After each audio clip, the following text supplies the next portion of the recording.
Purdue Students for Life came under fire after posting what was deemed offensive messages by most of the Purdue community.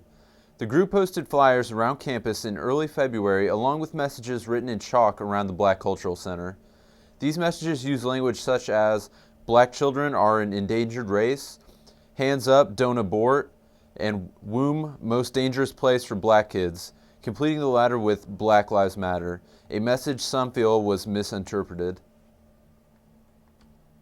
So what the pro-life group wanted to relay is that abortion disproportionately affects the African American community.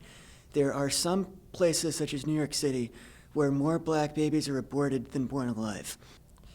As a pro-life group, they believe that life begins at conception. And as a pro-life student, I share that belief.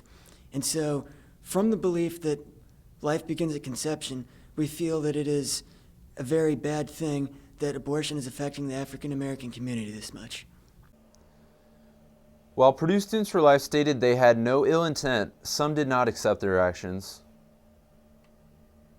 I felt, targeting the BCC was, a racist stance towards trying to get their, opinion towards the situation out there. And then I felt, everybody can have their own opinion on abortion, whatever, but I felt, it's targeting women, black women especially. It was like, it was sexist, first of all, because you want to control the thoughts of women and, their choices they make.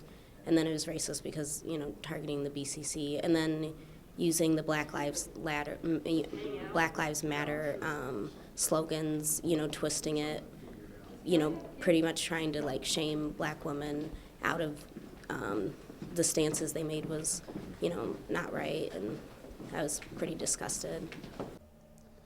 After public outcry, Purdue Students for Life held an open meeting on February 8th to discuss their intentions and have an open discourse with those who took offense.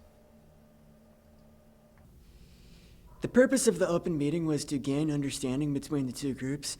I think the pro-life group didn't understand why offense was taken, and I think that the African American community may not have understood the intention behind the advertising campaign. And so this was an opportunity for both the pro-life group and the African American community to gain some understanding from each other's positions. After the open meeting, Purdue Students for Life admitted they had made a mistake by not consulting with the black community before posting their messages. I don't think that the intention was to be hurtful to the African American community here on campus, but I do think that the language that they chose was not the best language that they could have chose, and offense was taken that was not meant, but was understandable. Following their open meeting, Purdue Students for Life offered a formal written apology to those who they had offended, and they promised to take into consideration their actions moving forward. Reporting for Fast Track, I'm Jared Meeks.